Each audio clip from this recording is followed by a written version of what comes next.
एक राजा शिकार खेलते हुए दूर सघन वन में पहुंच गया। लौटते समय वो मार्ग भूल गया। भटकते भटकते उसे एक मंद प्रकाश दिखाई दिया।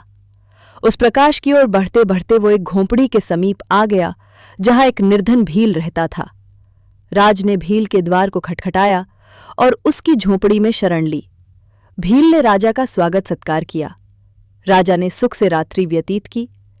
प्रातःकाल विदा होते हुए राजा ने पूछा, भील, तुम्हारी आजीविका का साधन क्या है? भील ने उत्तर दिया, महाराज, मैं वन से लकड़ी काटकर लाता हूं और उसका कोयला बनाकर बाजार में बेच आता हूं।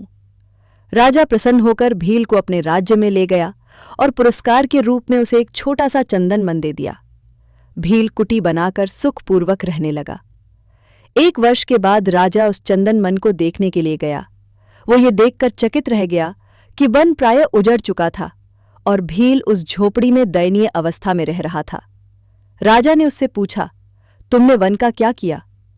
भील ने उत्तर दिया, महाराज, पहले तो मैं दूर से लकड़ी काटकर लाता था और फिर कोयला बना लेता था। अब मैं यही लकड़ी का कोयला बना लेता हूं और उसे बेचकर अपना गुजारा करता हूं। अब तो सारा वन कट चुका, केवल एक वृक्ष बचा है। राजा को उसकी मूर्खता पर बड़ा दुख हुआ और उसने कहा, भील, तुम बहुत ही मूर्ख है। तूने चंदन का महत्व ही नहीं समझा। इस वृक्ष की छोटी सी लकड़ी काटकर उसे बाजार में बेच कर आ। भील वृक्ष की छोटी सी लकड़ी काटकर उसे बाजार में ले गया और उसने उसे बेच दिया। भील को उससे काफी पैसा मिल गया। वो बहुत ही चकित होकर राजा के पास लौट गया। भील के हृदय में अपनी अज्ञानता पर बड़ा क्षोभ था। उसने राजा से कहा, महाराज, मैंने आपके उपहार का मूल्य नहीं समझा।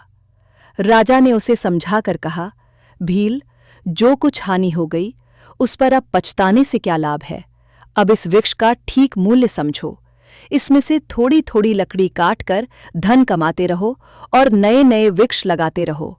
आगे चलकर फिर एक हरा भरा चंदन वन हो जाएगा।